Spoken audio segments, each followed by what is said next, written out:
China threatens Japan with atomic erasure as punishment for Tokyo's words. China's state-controlled propaganda machine crossed a line when it responded to Japan's prime minister speaking about Taiwan's security.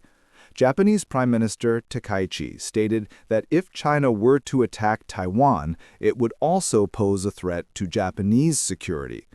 The so-called Taiwan contingency has become so serious that we have to anticipate a worst-case scenario, Takaichi said. She said an attack on Taiwan by China could trigger the deployment of her country's self-defense forces if the conflict posed an existential threat to Japan, which has territory as close as 110 kilometers from Taiwan's main island. A Chinese outlet openly called for nuclear strikes on Japan, threatening to wipe out an entire nation for daring to voice concern. The Chinese Communist Party-controlled online outlet Guancha, Chinese for Observer, said in a November 18th report that Japan, under Prime Minister Sanai Takaichi, is recklessly resurrecting its militarism, according to an English translation of the report. The report said China's enemy state clause and historical grievances, a reference to Japan's World War II role in China, support waging a war against Japan. We have no psychological burden in launching a war against Japan, and it is also legally justifiable under international law, the report said.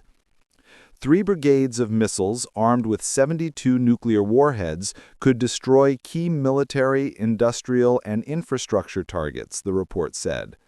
This was not a slip or a rogue comment. It was calculated intimidation. China weaponizes fear. It glorifies annihilation while pretending to be peaceful.